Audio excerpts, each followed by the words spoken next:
نحمده ونصلي على رسوله الكريم اما بعد فاعوذ بالله من الشيطان الرجيم بسم الله الرحمن الرحيم رب اشرح لي صدري ويسر لي امري واحلل عقدة من لساني يفقهوا قولي. سورت ابراہیم، اور ہم دیکھ رہے ہیں کہ یہ ابراہیم علیہ السلام کے نام پر یہ سورت ہے، ان کا ذکر اس میں آئے گا. اور سورہ یونس بھی ہم پیچھے پڑھ چکے ہیں، وہ بھی ایک رسول کے نام پر سورت تھی. سورہ محمد بھی آتی ہے، سورہ نوح بھی آئے گی انشاءاللہ تعالی، وہ بھی ہم پڑھیں گے. یعنی ہم یہ دیکھ رہے ہیں کہ چند صورتیں قرآن کی ایسی ہیں جو کہ انبیاء اور رسولوں کے نام سے آتی ہیں. ان میں ایک صورت ابراہیم ہے. مرکزی مضمون اس کا انذار ہے، وارن کر دینا. زمانہ نزول قیام مکہ کا آخری دور، 11 سے 13 نبوی کا زمانہ. اور یہ بھی ذہن میں رکھیں کہ جب ہم مکی دور کی بات کریں گے اور ہم وہاں پہ صورتوں کے ساتھ ہم ٹائم پیریڈ ایسوسیٹ کرنے کی کوشش کریں گے تو یاد رکھیں کہ یہ علماء کا اجتہاد ہے. انہوں نے صورتوں کے مضمون کو دیکھا اور کچھ روایات کو انہوں نے دیکھا صحابہ سے جو ملتی ہیں، اور ان کو جمع کر کے انہوں نے پھر اندازے لگائے ہیں. اور یہ اندازے جو ہیں یہ ویری کر سکتے ہیں. کیا پتہ کوئی کہے کہ نہیں یہ تو مکی دور کے درمیانی حصے کی صورت ہے، کوئی کہے مکی دور کے آخری حصے کی صورت ہے، اس سے کوئی فرق نہیں پڑتا. ذیلی مضامین اس کے دیکھ لیتے ہیں جو اس کے اور اپنے ڈفرینٹ سب ٹاپکس ہیں. بنیادی طور پہ توحید پر بات کی گئی ہے. شکر اور ناشکری کا تقابل ہے اس میں. ابراہیم علیہ السلام کی دعائیں آتی ہیں اس کے اندر، اور اللہ تعالیٰ نے نہایت بلیغ تمثیل بیان فرمائی ہے کلمہ طیبہ کی، کہ کلمہ طیبہ کے ثمر کیا ہوتے ہیں، کلمہ طیبہ کی بنیاد پر تعمیر شدہ شخصیت کیسی ہوتی ہے. تو اس کی مثال آئے گی. اسلوب اس کا دیکھتے ہیں، سٹائل کیا ہے، تقابل کا ہے، کمپیریزن ہے، کمپیئر اینڈ کنٹراسٹ ہے. پچھلی صورت سے اس کا ربط یہ ہے کہ کتاب اور رسول کے ذکر پر سورہ رعد مکمل ہوئی تھی اور سورہ ابراہیم کا آغاز اسی مضمون سے ہو رہا ہے. پھر اگر مضمون کے حساب سے ہم دیکھیں تو سورہ رعد میں توحید کے عقیدے کی اہمیت بیان ہوئی تھی، اور یہاں پہ سورہ ابراہیم میں توحید تک پہنچنے کے لیے صبر اور شکر کو ذریعے کے طور پہ پیش کیا جا رہا ہے کہ جو توحید تک پہنچنا چاہتا ہے وہ کون ہوگا؟ جو اپنے اندر صبر پیدا کرے گا اور شکر پیدا کرے گا. چلیے شروع کرتے ہیں. بسم اللہ الرحمن الرحیم. الف لام را کتاب انزلناہ الیک لتخرج الناس من الظلمات الی النور باذن ربہم الی صراط العزیز الحمید. الف لام را، اے محمد صلی اللہ علیہ وسلم یہ کتاب ہے جس کو ہم نے آپ کی طرف نازل کیا ہے تاکہ آپ لوگوں کو تاریکیوں سے نکال کر روشنی میں لائیں ان کے رب کی توفیق سے، اس اللہ کے راستے پر جو زبردست اور اپنی ذات میں خود محمود ہے. اللہ الذی لہ ملک، اللہ الذی لہ ما فی السماوات و ما فی الارض، اور زمین اور آسمان کی ساری موجودات کا مالک ہے. وویل للکافرین من عذاب شدید، اور سخت تباہ کن سزا ہے قبول حق سے انکار کرنے والوں کے لیے. تو اب یہاں پر ذکر کیا گیا ہے کتاب کا اور صاحب کتاب کا. بالکل جیسے الفاظ کو کاغذ سے جدا نہیں کیا جا سکتا، ایسے کتاب کو صاحب کتاب سے جدا نہیں کیا جا سکتا. اب آپ اس وقت لکھ رہی ہیں، اب آپ جو لکھ رہی ہیں آپ ان الفاظ کو اس کاغذ سے الگ کر سکتی ہیں؟ نہیں کر سکتی. تو قرآن کہاں نقش ہوا تھا؟ سب سے پہلے آپ صلی اللہ علیہ وسلم کے دل پر نقش ہوا تھا. تو ہم آپ کے دل سے اور آپ کے وجود سے اور آپ کی شخصیت سے اور آپ کے مقام سے ہم قرآن کو جدا کیسے کر سکتے ہیں؟ سوائے اس کے کہ پھر جو کوشش کرے گا جدا کرنے کی وہ ظاہر ہے پھر نہ وہ قرآن کو سمجھ پائے گا اور نہ نبی اکرم صلی اللہ علیہ وسلم کی شخصیت تک اس کی رسائی ہو سکے گی. تو کتاب کو صاحب کتاب سے جدا نہیں کیا جا سکتا. اللہ تعالیٰ نے بہت سے انبیاء بھیجے ہیں جن کی کتابوں کا تذکرہ قرآن میں موجود نہیں ہے. مثال کے طور پہ نوح علیہ السلام، کوئی کتاب ملی نہیں ملی ہمیں نہیں معلوم. ہود علیہ السلام، شعیب علیہ السلام، کتنے ہی انبیاء، صالح علیہ السلام، اتنے انبیاء کا ذکر، رسولوں کا ذکر آتا ہے، کتابوں کا کوئی ذکر نہیں ہے. لیکن جب کتاب کا ذکر آیا تو ساتھ رسول کا ذکر ضرور آیا. تو بہت سے رسول بغیر کتابوں کے آئے، لیکن کوئی کتاب بغیر رسول کے نہیں آئی. اور سمپل اس کا ریزن یہ ہے کہ صرف کتابی علم اس طرح زندگی کو نہیں بدل سکتا جس طرح معلم کے پڑھانے سے اور عملی نمونہ بن کر دکھانے سے لوگوں کی رہنمائی ہوتی ہے. صرف تھیوری کافی نہیں ہے، تھیوری کو پریکٹس میں ڈالنا اور پھر ڈیٹیلز بتانا. شیطان نے حملہ کہاں کیا؟ اس نے کہا کہ ڈیٹیلز کی کیا ضرورت ہے، ساری موٹی موٹی باتیں تو قرآن کے اندر لکھی ہوئی ہیں. تو کہتے ہیں کہ dual is in the details. اس نے کہا ڈیٹیل تم خود ہی فل کر لو، بس یہ تم خاکہ لے لو قرآن کا اور اپنی طرف سے رنگ بھر لو، کوئی ضرورت نہیں تم کو محمد صلی اللہ علیہ وسلم کی طرف دیکھنے کی. اور پھر ہم دیکھتے ہیں کتنی گمراہیاں پھیلی اس کی وجہ سے. ہم تو نماز نہیں پڑھ سکتے اگر ہم آپ صلی اللہ علیہ وسلم سے رہنمائی نہ لیں. تو آپ نے عملی رہنمائی ہمارے لیے فراہم فرمائی، اور قرآن کے ذکر کے ساتھ آپ صلی اللہ علیہ وسلم کی ذمہ داری بیان کر دی کہ ہدایت تو آپ ہی کے ذریعے ملے گی. لِتُخْرِجَ النَّاسَ، تاکہ آپ نکالیں الناس لوگوں کو من الظلمات الی النور، کئی اندھیروں سے. ظلمات جمع ہے، نور واحد ہے، اور اندھیرے بہت سارے ہوتے ہیں. جیسے یہ اللہ کا قاعدہ ہے. اللہ تعالیٰ کا طریقہ دیکھیں روشنی کا، اور ایک ہمارا طریقہ دیکھیں. گھپ اندھیرے کمرے میں اور آپ داخل ہوتے ہیں، ٹھیک ہے، تو ہم کیا کرتے ہیں؟ لائٹ آن کرتے ہیں. تو ہوتا کیا ہے؟ ایکسٹریم ڈارکنیس سے ایکسٹریم لائٹ آ جاتی ہے، ٹھیک ہے. اچھا، اللہ تعالیٰ بھی تو رات کے بعد دن لاتا ہے نا. کیسے لاتا ہے؟ ایک دم رات کے 12 بج رہے ہیں، ہم سو رہے ہیں آنکھ بند کر کے، ایک دم سورج چمکنے لگ گیا ہمارے سروں کے اوپر. ہمیں گھبراہٹ ہوگی کہ نہیں ہوگی؟ اللہ تعالیٰ ایسے کام نہیں کرتا. اللہ بڑے سٹل ہاتھ سے کام کرتا ہے. اللہ کا ایک نام ہے اللطیف. وہ بہت دھیرے دھیرے دھیمے انداز میں کام کرتا ہے، سڈن چینجز نہیں آتے. تو اسی طرح لوگوں کو نور کی طرف لانا یہ مرحلہ وار کام ہے، stage by stage by stage. اور لوگ کئی تاریکیوں کے اندر ڈوبے ہوئے تھے. کفر اور شرک کی تاریکی تھی، شک اور شبے کی تاریکی تھی، جہالت کی تاریکی تھی، ظلم اور حق تلفی کی تاریکی تھی.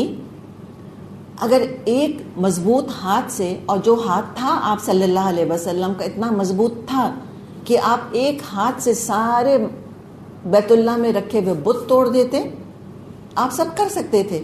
آنن فانن تبدیلی، انقلاب، جو کہ بہت پسند ہے لفظ ہم لوگوں کو، انقلاب لے کر آؤ، اسلامی انقلاب. ہمیں یہ لفظ ملتا ہی نہیں صحابہ کی ووکیبلری کے اندر، اس لیے کہ انقلاب جتنی تیزی سے آتا ہے اتنی تیزی سے پھر جاتا ہے. ہر ریولیوشن کے بعد ایک کاؤنٹر ریولیوشن آتی ہے، اور ریولیوشنز بہت ڈسٹرکٹیو ہوتی ہیں، بہت تباہ کن ہوتی ہیں. تو اسلام ایسے نعروں کی باتیں نہیں کرتا، انقلاب انقلاب برپا کر دو بس. سارے صحابہ کے ہاتھ میں پلے کارڈز لے کر ان کو سڑک پہ نہیں کھڑا کر دیا تھا لے جا کر کہ انقلاب لے کر آؤ. نہیں، یہ تعلیم کے ساتھ اور تربیت کے ساتھ اور دھیمے ہاتھ سے کام ہوتا ہے، جیسے اللہ تعالیٰ رات کو دور کر کے دن لے کر آتا ہے. Gradual, layer by layer, literally peel off کرنا ہوتا ہے، layer by layer, layer by layer. اور وہ ایک ایک کر کے ایک تہ ہٹانی ہوتی ہے، پھر دوسری تہ ہٹانی ہوتی ہے، تیسری تہ ہٹانی ہوتی ہے، اور اس کے بعد کہیں جا کے پھر لوگوں کو دھیمے ہاتھ سے اندھیروں سے نکال کر روشنی میں لانا ہوتا ہے. تو یہ کیا آپ صلی اللہ علیہ وسلم نے، پیل آف کرتے گئے چیزوں کو، اور layer after layer after layer ہٹائے، درجہ با درجہ ان کو نکالا.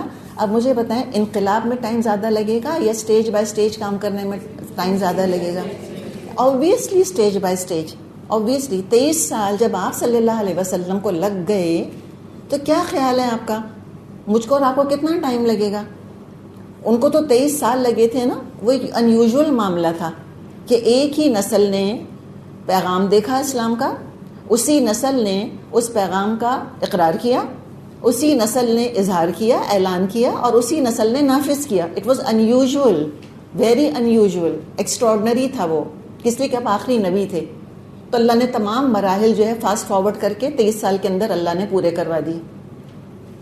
اب آئندہ جب بھی یہ کام ہوگا تو یہ 23 سال کے اندر نہیں ہوگا، نیور.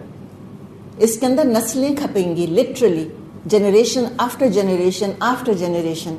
اور الحمدللہ ہم یہ دیکھ رہے ہیں کہ اسلام کی اپلفٹ کا کام شروع ہو چکا. راک باٹم ہم ہٹ کر چکے پچھلی صدی کے اندر. پچھلی صدی جب شروع ہوئی تھی تب مسلمانوں کی حالت کچھ اور تھی، اور الحمدللہ 100 سال کے بعد حالت ڈفرینٹ ہے. اس میں کتنے ہی لوگوں نے کام کیا ہے ڈفرینٹ لیئرز کے اوپر. الحمدللہ ہمیں اس کے اندر اسکالرز ملے، ہمیں اس کے اندر مبلغ ملے، الحمدللہ دعوت دینے والے ملے.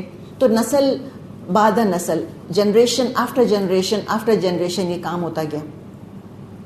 اور ہم دیکھ رہے ہیں کہ بہرحال کچھ تو روشنی کی کرنیں پہنچنی شروع ہوئی ہیں اللہ کے فضل سے.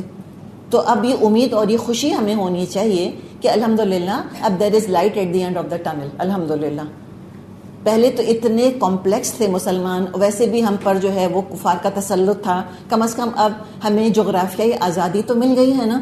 اب ڈچ انفلوئنس، ڈچ آکوپیشن سے، فرینچ آکوپیشن سے، برٹش آکوپیشن سے کم از کم ہمیں سورینٹی تو مل گئی ہے الحمدللہ.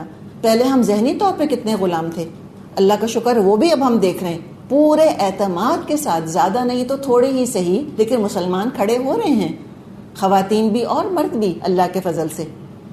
تو یہ روشنی تو آ رہی ہے، لیکن ٹائم لگا، 100 ایئرز لگے ہیں اس کو. اور اب آگے اللہ ہی بہتر جانتا ہے کتنا ٹائم لگے گا. تو بے صبرا نہیں ہونا مجھے اور آپ کو. دیکھیں اگر ہم نے چاہا کہ میں آج کے آج میں سیاہ کو سفید کر دوں، وہ کبھی نہیں ہوگا، نیور. اور اسی جلد بازی کی وجہ سے کیا ہوا، ایکسٹریمزم آیا ہے. اب دیکھیں تو اسی کی وجہ سے اسلام ڈسٹورٹ ہوا ہے، اسی کی وجہ سے ٹیررزم آیا ہے. لوگوں کو اتنی گھبراہٹ اور جلدی ہوئی، اور انہوں نے کہا کہ انقلاب کیوں نہیں آ رہا، کیوں نہیں آ رہا، کیوں نہیں آ رہا. چلو ہم سوسائڈ بامبنگ شروع کرتے ہیں، چلو ہم دہشت گردی شروع کر دیتے ہیں، چلو ہم تخریبی کارروائیاں شروع کر دیتے ہیں، ہم لوگوں کو قتل کر دیتے ہیں تو اسلام آ جائے گا. ایسے تھوڑی کوئی آتا ہے اسلام. آیا ہے کوئی اسلام؟ کوئی نہیں. اور جو لوگوں کی محنت تھی آپ دیکھیں، پھر اسلام کو دھچکا ہی لگا ہے نا ان چیزوں سے، کوئی فائدہ تو نہیں ملا. تو بے صبرا نہیں ہونا مجھے اور آپ کو. کبھی انقلاب کے نعروں سے متاثر مت ہوئیے گا. کوئی کہتا ہے کہ ہم آؤ تمہیں بغاوت سکھاتے ہیں، چلو پاکستان کی فوج کے خلاف بغاوت کرتے ہیں اور ہم پاکستان کے اندر اسلامی نظام لے کر آتے ہیں. بیکار کی باتیں ہیں، کبھی نہیں ہوگا، نیور. یہ تو رفتہ رفتہ کرنے کا کام ہے. ابھی تو پتہ نہیں کتنے سال لوگوں کو قرآن پڑھانا ہے، ابھی تو لوگوں نے قرآن ہی نہیں سنا. تو یہ کرنے کا کام ہے، اور دھیرے ہاتھ سے کرتے رہیں، آہستہ آہستہ کرتے رہیں، لوگ نکل آئیں گے انشاءاللہ تعالی. اور اس ہدایت کو حاصل کون کرے گا؟ اب یہ اللہ جانے اور اللہ کا کام جانے، اللہ جس کے لیے فیصلہ فرما دے. بہرحال رسول بھی اپنی مرضی سے کسی کو ہدایت نہیں دے سکے، اپنے سگے چچا کو نہ دے سکے جن کے اتنے احسانات آپ کے سر کے اوپر تھے، تو کسی اور کو کیسے دے سکیں گے؟ آگے پڑھ لیں گے ہم، انک لا تہدی من احببت ولکن اللہ یہدی من یشاء. آپ جس سے محبت کرتے ہیں اس کو ہدایت نہیں دے سکتے، اللہ ہی ہدایت دیتا ہے جس کو چاہتا ہے. تو یہ بھی بتا دیا اللہ فیصلہ کرے گا، اس لیے کہ بہرحال ہدایت تحفہ نہیں ہے، ہدایت کمائی ہے اور کسب ہے. کسی اور کی چاہت سے کسی کو ہدایت نہیں ملتی، اپنی چاہت سے ملتی ہے. ہدایت تو بہت قیمتی چیز ہے. علم دیکھ لیں، جس کو نہیں پڑھنا الٹا لٹکا دیں، اس کو نہیں پڑھے گا. جس کو پڑھنا ہے اس کو دیکھیں ذرا کہ وہ تو فارس سے نکل کر اور مدینے بھی پہنچ جائے گا سلمان فارسی کی طرح. تو کسی اور کی چاہت سے ہدایت ملتی نہیں، اپنی چاہت سے ملتی ہے. اور اللہ کا اذن کس کے لیے ہوتا ہے؟ یہ جو فرمایا ہے نا کہ لِتُخْرِجَ النَّاسَ مِنَ الظُّلُمَاتِ إِلَى النُّورِ بِإِذْنِ رَبِّهِمْ، ان کے رب کی اجازت سے. تو اللہ کی اجازت کس کے لیے ہوتی ہے؟ جو مانگتا ہے اجازت. یہاں کمرے کے باہر کوئی کھڑا ہے اور وہ کہتا ہے کین آئی کم ان، ہم کہیں گے کم ان. جس نے اجازت مانگی اس کو ملے گی نا، اور جس نے مانگی ہی نہیں اجازت اس کو کیسے اجازت دیں گے؟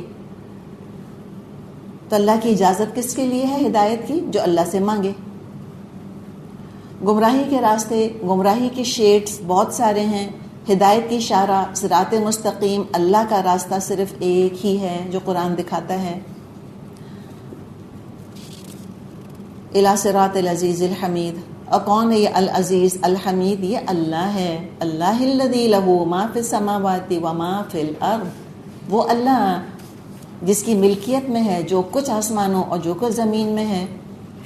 تو پھر تو افسوس ان کافروں کے اوپر کہ جو اللہ کی سورینٹی، اللہ کی حکومت، اللہ کی ملکیت کو نہیں ماننا چاہتے.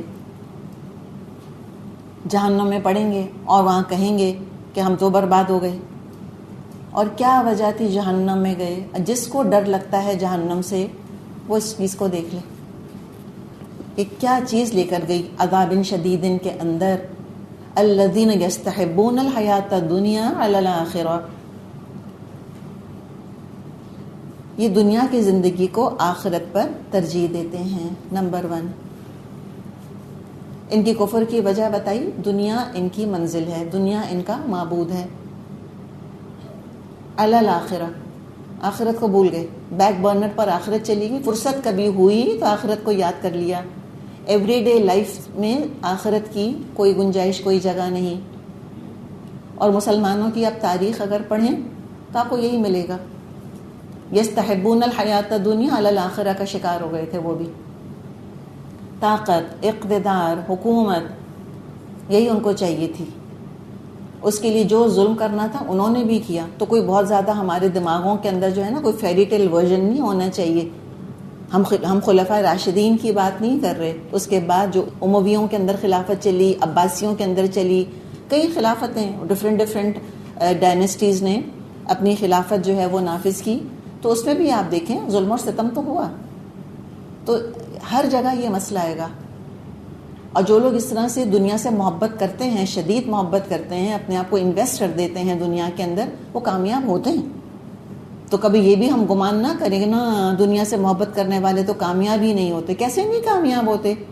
دے گیو اٹ دیر آل.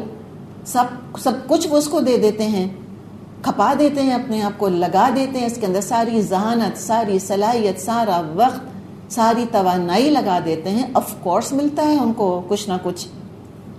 اور اس کی وجہ سے اتنا بڑا کنفیوژن کریٹ ہو جاتا ہے کہ اسلام نے پھر کیا دیا لوگوں کو؟ اسلام چھوڑ کر بھی لوگ تو بہت اچھے رہے کہ نہیں رہے؟ آف کورس رہے.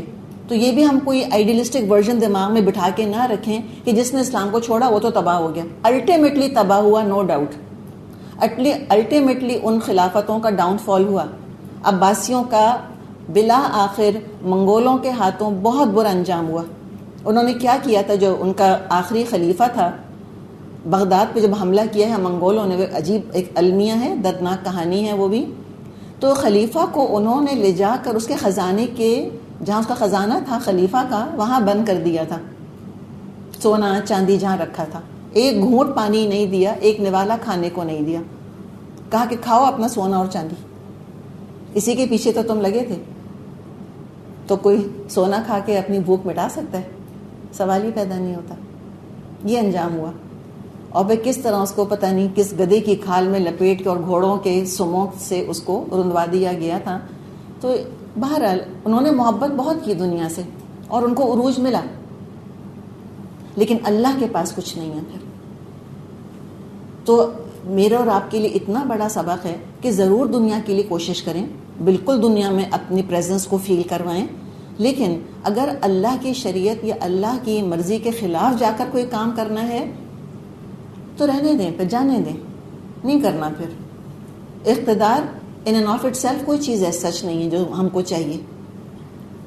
ہمیں تو شریعت کے حدود کے اندر رہنا ہے. مل گئی دنیا الحمدللہ، نہیں ملتی نہ ملے، what difference does it make? ہے کتنی دیر کی، یومن او بعد یوم، اس کے لیے کون اتنا روتا پیٹتا ہے؟ تو اللہ نے پھر ان کی جو شامت بلائی، قیامت کے دن اللہ بلائے گا کفار کی شامت ان کی دنیاوی محبت کی وجہ سے. آخرت کو بھول گئے، دنیا کو ترجیح دے دی. وَيَصُدُّونَ عَن سَبِيلِ اللَّهِ، اور اللہ کے راستے سے خود بھی رکے اور دوسروں کو بھی روکا. صدّ یصد، خود بھی رکے اوروں کو بھی روکا. غلط فہمیاں پیدا کی، اپنی حرکتوں کی وجہ سے گمراہی میں آگے بڑھے اور دوسروں کو بھی آگے بڑھائے، ان کو بھی انکریج کیا. جیسے ابھی ہم نے ایک مثال ڈسکس کی کہ جو گمراہی کے ساتھ دنیا میں کامیاب ہوتا ہے لوگوں کے لیے تو وہ بڑا ہی نمونہ بن جاتا ہے. لوگ کہتے ہیں واہ یہ دیکھو ہمیں اسلام پر عمل کر کے تو کچھ نہ ملا, اس کو دیکھو اسلام چھوڑ کے یہ تو بڑے عیش کر رہا ہے, یہ تو بڑا کامیاب ہوا.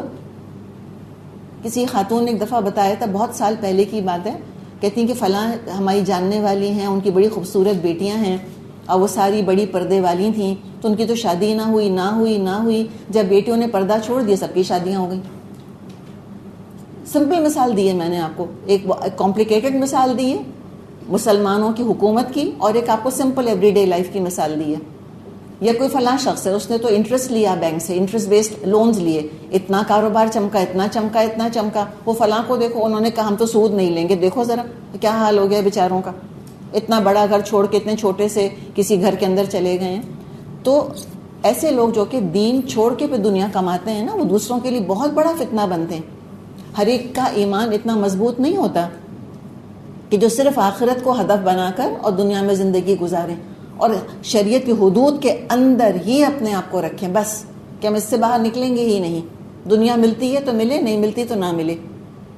اس کے لیے پھر بڑا پختہ ایمان چاہیے, اور وہ کہاں ہر ایک کی نصیب میں ہوتا ہے, کہاں ہر ایک اس کے لیے محنت کوشش کرتا ہے. تو پھر الزام کس کے اوپر جاتا ہے؟ جنہوں نے یہ راستہ دکھایا تھا کہ دیکھو دنیا چھوڑ کے کتنا مزہ, آخرت چھوڑ کے کتنا مزہ آتا ہے. نعوذ باللہ. تو یہ وہ لوگ ہیں وہ یصدون عن سبیل اللہ, یہ برائی کے اور گمراہی کے رول ماڈل بن گئے. وَيَبْغُونَهَا عِوَجًا, اس سے بڑھ کر ہم کہتے ہیں نا جلتی پر تیل, کڑوا کریلا اوپر سے نیم چڑھا, خود ٹیڑھا راستہ اختیار کیا اور پھر سیدھے راستے کو بھی ٹیڑھا کرنے کی کوشش کری, شریعت کے اندر بھی بگاڑ پیدا کرنے کی کوشش کری, اس کے احکام بدلنے کی کوشش کی. شراب کا خود شوق ہو گیا, شراب پینی ہے, اب کہا کہ اچھا ہر چیز شراب تھوڑی ہوتی ہے, وہ تو خالی کھجور اور انگور کی شراب ہے جو کہ الاؤڈ نہیں ہے, باقی جو مرضی پیو. نعوذ باللہ. تو ڈیفینیشن ہی چینج کر دیں ہر چیز کے. جو ڈیفینیشن چینج کر دیا تو بس پھر تو اصول بدل گیا نا, حکم ہی بدل گیا. تو ایسے بھی لوگ آئے جنہوں نے یہ بھی حرکتیں کریں, اور اس کی بہت بڑی مثال پوری قوم. کیا پڑھا ہم نے سورہ بقرہ میں؟ کس نے کیا؟ یبغونہا عوجا, کس نے کیا یہ ہیلا سازی, فتویٰ فروشی کس نے کیا؟ بنی اسرائیل. تو پوری قوم کی اللہ نے مثال بتا دی. اور یہ کرتے کون ہے؟ یبغونہا عوجا. یہ عوام نہیں کر سکتے, یہ ہر راستہ چلتا نہیں کر سکتا. یہ لیڈرز ہوتے ہیں, اسکالرز ہوتے ہیں, یا پھر یہ پولیٹیکل لیڈرز ہوتے ہیں. اور جب پولیٹیکل لیڈرز کا اور ریلیجس لیڈرز کا انہولی الائنس ہو جاتا ہے تو پھر تو بڑا سخت بگاڑ پیدا ہوتا ہے. جب بکنے والے علماء جا کر حکومتوں میں شامل ہو جاتے ہیں تو حکومت کی پسند کے فتوے دینے لگ جاتے ہیں. خلیفہ کو جو فتویٰ چاہیے ہوتا تھا ان کے علماء کو دے دیا کرتے تھے. اکبر نے دین الہی کیسے بنا لیا؟ مسلمان تھا کہ نہیں تھا؟ آف کورس مسلمان تھا. ابو فضل اور فیضی کون تھے؟ آف کورس مسلمان تھے. جاہل تھے کیا؟ نہیں. اکبر ان پڑھ تھا لیکن ابو الفضل اور فیضی تو بہت پڑھے لکھے تھے. تو دین الہی بنانے میں کس نے مدد کی اکبر کی؟ وہ خود بنا سکتا تھا؟ آف کورس نہیں بنا سکتا تھا. انہوں نے مدد کی, انہوں نے قرآن سے دلائل نکال کے اس کو دیے کہ اب اسلام کا زمانہ چلا گیا اور اب آپ جو ہے ایک دین نیا بنائیے اپنا. تو یہ معاملہ بن جاتا ہے. پھر یبغونہا عوجا, خود جو ہے بھٹکتے ہیں اور پھر وہ سائن پوسٹ بھی بدل دیتے ہیں, راستے کے سیدھے راستے کے نشانات بھی بدلنے کی کوشش کرتے ہیں. تو خود بھی بھٹکے اور آنے والوں کو بھی بھٹکایا. پھر تو دیکھیں نا پھر کتنا زبردست عذاب ملے گا ان کو قیامت کے دن, ایسے لوگوں کو جو خود بھی گمراہ ہو گئے اور پھر انہوں نے تبدیلی اور تحریف ایسے کر دی کہ آنے والے جو ہیں وہ بھی گمراہ ہو گئے. سیدھی مثال سڑک پہ جا رہے ہیں, ٹھیک ہے نا, اب ایک سائن ہے جو ہمیں بتاتا ہے کہ آپ لیفٹ ٹرن نہیں کیجیے گا, کراس پڑا ہوا ہوتا ہے. کیوں؟ آگے کوئی کھائی ہے, کوئی کھڈ ہے. اب کوئی شخص آتا ہے اس کو چینج کر دیتا ہے اور اس طرف جانے والے کے ایرو پوائنٹ کر رہا ہے رائٹ سائڈ کہ آپ یہاں جائیں, اس ایرو کو وہ لیفٹ کی طرف کر دیتا ہے. آنے والا بے خبری میں وہ سائن دیکھے گا, چل پڑے گا, گرے گا کہ نہیں گرے گا, کھٹ کے اندر جائے گا نا. تو اس لیے آپ دیکھیں یبغونہا عوجا, یہ ہے معاملہ. اور وہ چاہتے ہیں کہ راستہ ان کی خواہشات کے مطابق ٹیڑھا ہو جائے. اولئک فی ضلال بعید, یہ لوگ گمراہی میں بہت دور نکل گئے. اپنی گمراہ کن حرکتوں کی وجہ سے اتنا پختہ ہو گئے ہیں گمراہی کے اندر کہ اب یہ بہت دور نکل گئے اسی کے اندر. اور یہ راستے کے پھر دیکھیں سب راستے کی مثال ہے نا, صراط الحمید الذی. تو یہ راستہ کیا ہے خود دیکھیں, جا رہے ہیں راستے پہ جا رہے ہیں, پتہ چلا اچھا شاید غلط آ گئے, ایک دم انسان کو خیال آتا ہے نا یہ غلط راستہ ہے. پھر ایگزٹس آتے ہیں, اب تو ہمارے یہاں بھی ایگزٹس بننے لگ گئے, پہلے تو باہر کے ملکوں میں ہوتے تھے. کئی ایگزٹ آئے اور مس ہوتے گئے.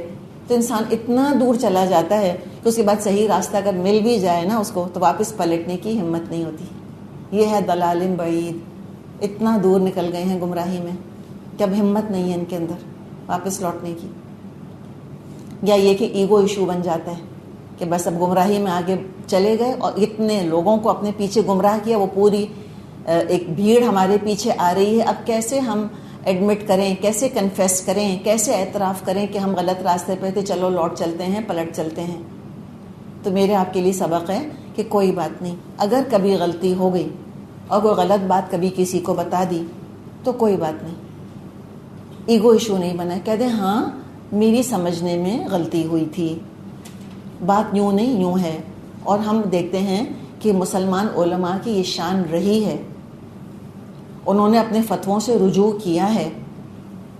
ابن عباس ان کے بارے میں کیا پتہ ہے ہم کو رضی اللہ عنہما, کہ آپ صلی اللہ علیہ وسلم نے دعا کی تھی ان کے لیے, اللہم فقہہ فی الدین وعلمہ التاویل, کہ اللہ تعالیٰ اس کو دین کی سمجھ عطا فرما, اور اللہ تعالیٰ تو تاویل کا علم اس کو عطا کر. عبداللہ بن عباس رضی اللہ عنہما مفسر قرآن, ان کا کہنا یہ تھا, ان کا فتویٰ یہ تھا کہ متع جائز ہے. سورہ نساء میں پڑھا تھا نا ہم نے, ٹیمپریری میرج, اور اسلام میں وہ الاؤڈ تھی. آپ صلی اللہ علیہ وسلم نے اس کی اجازت دی تھی کہ ہاں تم ٹھیک ہے عارضی نکاح کر سکتے ہو, متع میم تا عین جس کو کہتے ہیں. پھر آپ نے اس کو بین کر دیا, حرام کر دیا تھا. پھر ایک موقع پہ دوبارہ آپ نے اس کو حلال کیا تھا, الاؤ کیا تھا. پھر فائنلی خیبر کے موقع پہ آپ نے اس کو ہمیشہ کے لیے حرام کر دیا تھا. لیکن ابن عباس کہا کرتے تھے کہ نہیں, متع جائز ہے, متع کیا جا سکتا ہے. یہ فتویٰ تھا ان کا. پھر علماء ان سے ملے, ان کو سمجھایا, ان کو بتایا, اپنے فتوے سے رجوع کر لیا انہوں نے. ان کو ایگو ایشو بنا کے تو نہیں بیٹھ گئے کہ میں عبداللہ بن عباس, میں کیسے غلطی کر سکتا ہوں, لوگ کیا کہیں گے کہ واہ یہ مسٹیک کرتے ہیں. اور دیکھیں پھر لوگ مذاق اڑاتے ہیں بعد میں, لوگ کہتے ہیں واہ بڑے عالم تھے یہ, پہلے تو یہ کہا کرتے تھے اب یہ کہنا شروع کر دیا. تو بعض دفعہ انسان کو کچھ چیزوں کا علم نہیں ہوتا, بے خبری کی وجہ سے انسان کہتا ہے میرا, اور اپنی طرف سے سنسیئر ہوتا ہے, وہ اپنی طرف سے صحیح بات بتائی ہوتی ہے. لیکن بعض دفعہ حالات کی تبدیلی, بعض دفعہ سوشل سٹرکچر کی تبدیلی, اور بعض دفعہ علم کا اضافہ انسان کو ایک اور راہ دکھا رہا ہوتا ہے جو صحیح راہ ہوتی ہے. تو کبھی اس میں ایگو کا ایشو نہیں بنانا چاہیے, کہہ دیں ہاں بھائی ایک مسٹیک تھی. جیسے ابن عباس, انہوں نے اعتراف کر لیا کہ ہاں مجھ سے غلطی ہوئی ہے. امام شافعی میں ہم دیکھتے ہیں رحمۃ اللہ علیہ, شروع دور میں انہوں نے بعض فتوے دیے تھے اور بعد میں جا کے انہوں نے ان فتووں سے رجوع کیا. کوئی ایسی بڑی بات نہیں اس کے اندر. تو ایگو ایشو نہیں آنا چاہیے, خاص طور پہ علم حاصل کرنے والوں میں. تو یہ لوگ جو ہیں بھٹکے, اور انہوں نے بھٹکایا اور یہ گمراہی میں بھی بہت دور نکل گئے. اچھا, اب آگے کیا فرمایا, وما ارسلنا, اور نہیں بھیجا ہم نے, من رسول, کبھی کوئی رسول, الا بلسان قومہ, مگر اسی قوم کی زبان کے اندر. پچھلی صورت میں ہم نے پڑھا تھا اللہ تعالیٰ نے قرآن کے بارے میں فرمایا کہ حکماً عربیًا, اللہ نے اس قرآن کو عربی حکم بنا کر نازل کیا ہے. یہ عربوں پر اتمام حجت ہے. خود انہی میں سے اللہ تعالیٰ نے رسول اٹھایا, انہی کی زبان میں اپنا کلام نازل کیا. تو یہ عربوں کے اوپر بڑا احسان ہے. ساری دنیا کے مسلمانوں پر یقیناً ذمہ داری ہے کہ وہ قرآن کی خدمت کریں اور اسلام کی خدمت کریں. لیکن تمام دنیا کے مسلمانوں کی جو ذمہ داری ہے اتنی ہی ذمہ داری عربوں کی نہیں ہے. کیوں بتائیں؟ وائی؟ اللہ نے ان کی زبان میں انہی میں سے رسول اٹھایا, محمد عربی صلی اللہ علیہ وسلم. آپ نے ان کی زبان میں قرآن نازل کیا. مجھ کو اور آپ کو تو ٹرانسلیشنز میں سے گزرنا پڑتا ہے, ہم کو تو ایک فارن لینگویج سیکھنی پڑتی ہے. ان کی تو اپنی زبان ہے, ان کے تو اپنی میں سے رسول آیا. تو خالی بیج آف آنر بنا کر نہ بیٹھ جائیں, بلکہ اس ذمہ داری اور اس فضیلت کا پھر حق ادا کریں. تو ان کو احساس دلایا کہ ہم نے جب بھی کوئی رسول بھیجا ہم نے اسی قوم کی زبان میں بھیجا, لیبین لہم, تاکہ اچھی طرح کھول کر ان کو بات سمجھائے. اسی کو بیان ہم کہتے ہیں. دیکھیں بولنے میں اور بیان میں فرق ہے. بولتے تو جانور بھی ہیں, جانور بیان نہیں کرتے. بیان کا مطلب بانا یبینو کا مطلب ہوتا ہے وضاحت کے ساتھ بات کرنا. تو اللہ تعالیٰ نے جو نعمت بتائی ہے اپنی, جو اس نے انسان پر کی, کیا سکھایا ہے اللہ نے انسان کو؟ علمہ البیان, کہ اللہ تعالیٰ نے انسان کو بیان کی نعمت دی ہے.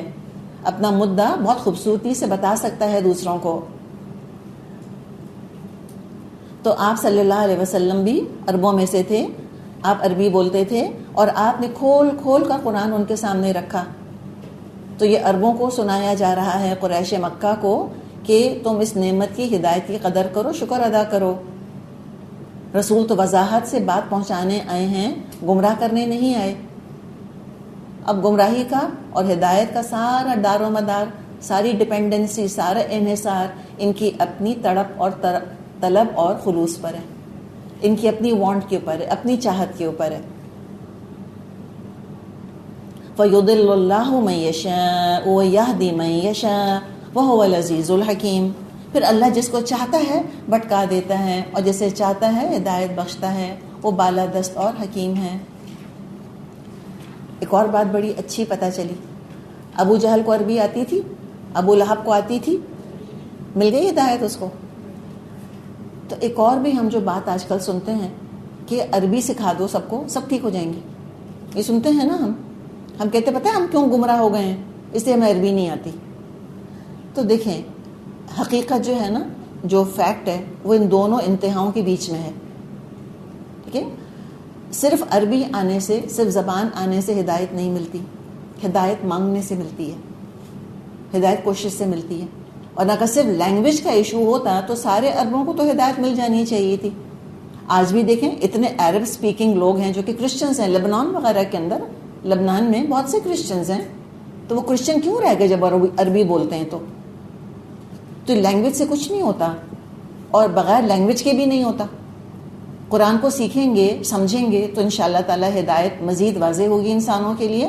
اور دوسری بات یہ کہ رسول کے بغیر ہدایت نہیں ملے گی. لیبین لہم, بات تو ساری یہ ہے کہ رسول بتائیں گے, وہ بیان کریں گے قرآن میں کیا لکھا ہے, اس کے حساب سے تم کو چلنا ہوگا. اب آگے اللہ تعالیٰ داستان بیان فرما رہا ہے موسیٰ کی اور فرعون کی, اور بنی اسرائیل کی طرف اشارہ ہے. اب کیا ہوا؟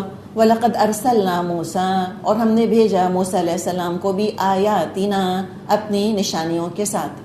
معجزات کی طرف اشارہ ہے. قرآن نے لفظ معجزہ تو کبھی استعمال کیا نہیں. قرآن سے لفظ کیا استعمال کرتا ہے معجزوں کے لیے؟ آیات, نشانیاں. کیوں بھیجا موسیٰ علیہ السلام کو اتنی ساری نشانیوں کے ساتھ؟ اور کئی معجزے ہمیں ملتے ہیں سورہ اعراف میں, تو ہم پڑھ چکے ہیں بہت سارے. کیا مشن تھا ان کا؟ ان اخرج قومک من الظلمات الی النور, کہ آپ نکالیے اپنی قوم کو اندھیروں سے نور کی طرف. تو یہی مشن تھا. اچھا ایک اور چیز بھی آپ ذہن میں رکھیں کہ نبی اکرم صلی اللہ علیہ وسلم اور موسیٰ علیہ السلام میں مماثلت بہت ہے. There's a lot of similarity.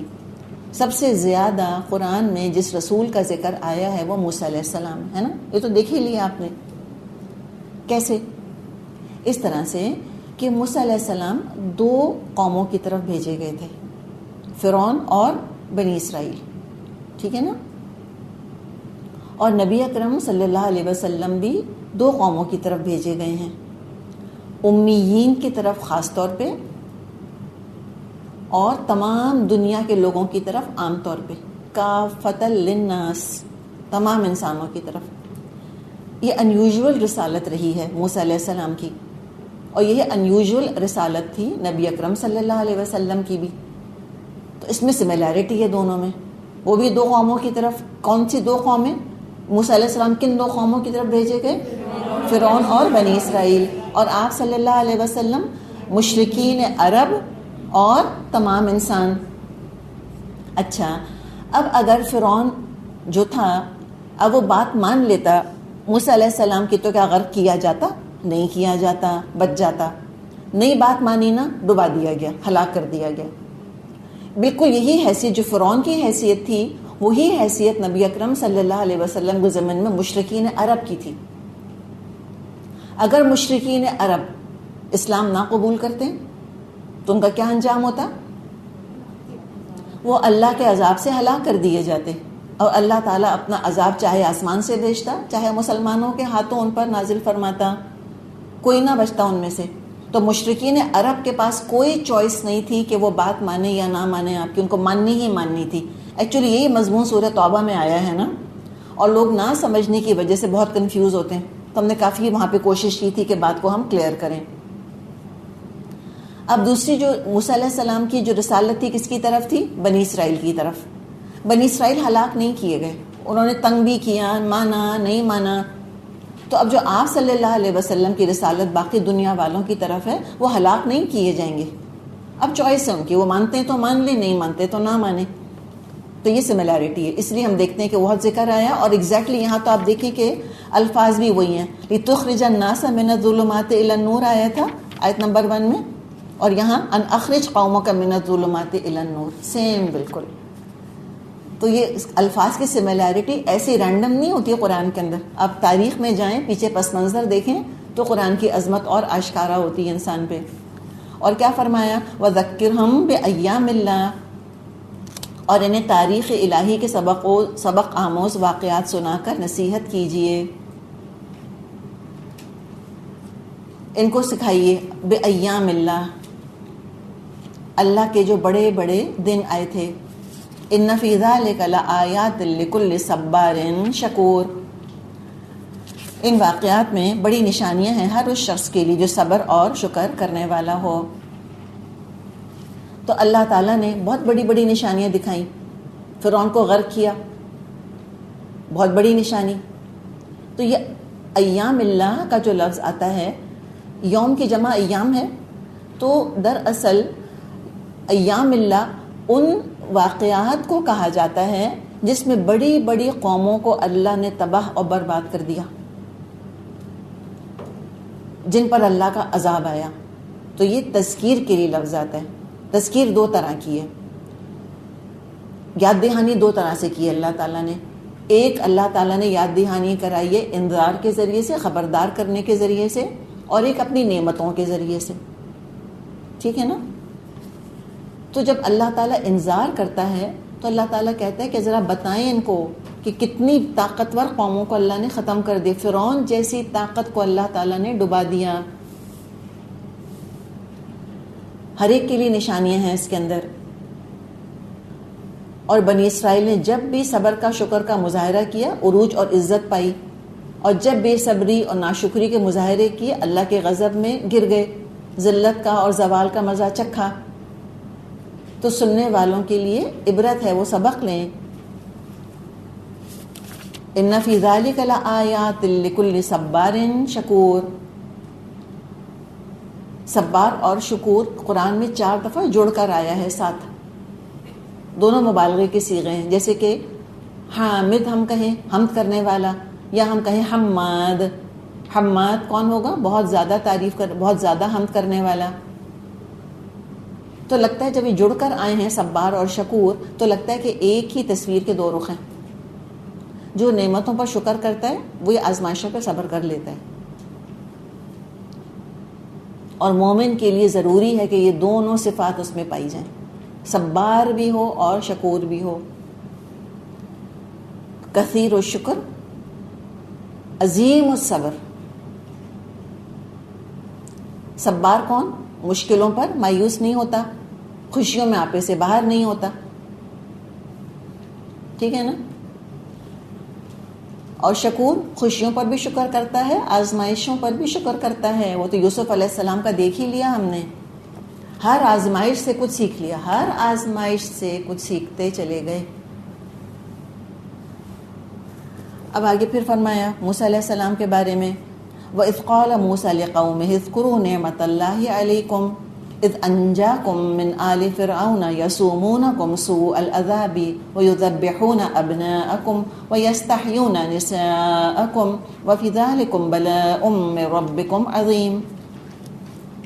یاد کرو جب موسیٰ علیہ السلام نے اپنی قوم سے کہا اللہ کے اس احسان کو یاد رکھو جو اس نے تم پر کیا، اس نے تم کو فرعون والوں سے چھڑایا جو تم کو سخت تکلیفیں دیتے تھے، تمہارے لڑکوں کو قتل کر ڈالتے تھے اور تمہاری عورتوں کو زندہ بچا کے رکھتے تھے، اس میں تمہارے رب کی طرف سے بڑی آزمائش تھی۔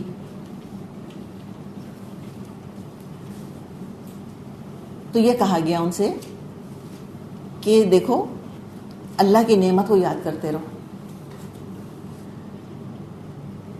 سوء العذاب سے مطلب صرف یہ نہیں ہے کہ انہوں نے ایک ہی طرح کا عذاب ڈالا تھا، ایک ہی طرح کی مشکل ڈالی تھی، بلکہ اور بہت ساری مشکلات میں بنی اسرائیل کو مبتلا کیا ہوا تھا۔ تو سوء العذاب تو اپنی جگہ، مثال کے طور پہ وہ عام طور پہ کہتے ہی ہیں نا کہ جو پیرامڈز وغیرہ بنے ہیں obviously فورسڈ لیبر کے تھرو، غلاموں کے تھرو تو بنائے ہوں گے، تو بنی اسرائیل کو بھی استعمال کیا ہوگا، غلام بنایا ہوگا، کیا کیا ان سے محنت مشقت لیا کرتے ہوں گے، وہ اپنی جگہ۔ اور اس سوء العذاب میں دو کا خاص طور پہ ذکر آیا، بیٹوں کو مار ڈالنا، ذبح کرنا باقاعدہ، اور عورتوں کو زندہ چھوڑ دینا۔ تو یہ سوء العذاب یہ صبر کا مرحلہ تھا کہ اس پہ صبر کیا انہوں نے۔ اور انجاکم کی جو بات اللہ نے کی، انجاکم من آل فرعون، کہ اللہ نے پھر نعمت دے کر بھی تو آزمایا تھا نا بنی اسرائیل کو۔ کیا نعمت دی تھی؟ فرعون سے نجات دی تھی، شکر کا مقام تھا۔ تو اللہ تعالیٰ نے بنی اسرائیل کو دونوں طرح کے امتحانات سے گزارا تھا، اور فرمایا کیا، وَفِي ذَلِكُمْ بَلَاءٌ مِّن رَبِّكُمْ عَظِيمٌ، اس میں تمہارے رب کی طرف سے بڑی آزمائش تھی۔ کس کے اندر؟ ہم جب پڑھتے ہیں بَلَاءٌ مِّن رَبِّكُمْ عَظِيمٌ تو کس بلا کا خیال آتا ہے ہمیں؟ فرعون والی آزمائش کا، یذبحون ابناءکم ویستحیون نساءکم، اسی کا خیال آتا ہے۔ لیکن کیا شکر سے آزمایا تھا اللہ نے بنی اسرائیل کو؟ وہ بھی تو بہت بڑی آزمائش تھی، کس آزادی کی نعمت کے ساتھ، اس شریعت کی نعمت کے ساتھ تم کیا سلوک کرتے ہو۔ تو وہ جب اللہ تعالیٰ گنجائش اور آسائش لے کر آتا ہے زندگی میں، وہ خود بہت بڑی نعمت ہوتی ہے۔ اور ہم بھی دیکھ لیں، پہلے ہم انگریزوں کے تحت تھے، غلامی میں تھے، تو ہم وطن مانگا کرتے تھے کہ اللہ تعالیٰ بس ہمیں اپنا ملک دے دے۔ اللہ نے دے دی نا آزادی، ہم کو دے دی اللہ نے ہم کو۔ اب دیکھنا ہے کہ ہم کیا کرتے ہیں آگے۔ اب تک جو کیا ہم نے اس کا نتیجہ اللہ تعالیٰ نے دکھا دیا ہم کو، جو جس قابل ہوگا وہی اس کے ساتھ ہوگا۔ اب اگر ماضی سے ہم سبق نہیں سیکھیں گے تو آئندہ بھی یہی ہوتا چلا جائے گا۔ تو اس میں دیکھیں کہ انجاکم کے اندر کتنی نعمتیں ہیں، اور پھر اپنے آپ سے بھی کمپیئر کیا کریں ایز اے نیشن کہ ہم کہاں کھڑے ہیں اور ہماری کیا کیا رسپانسبلٹیز ہیں۔ چلیں آگے چلتے ہیں۔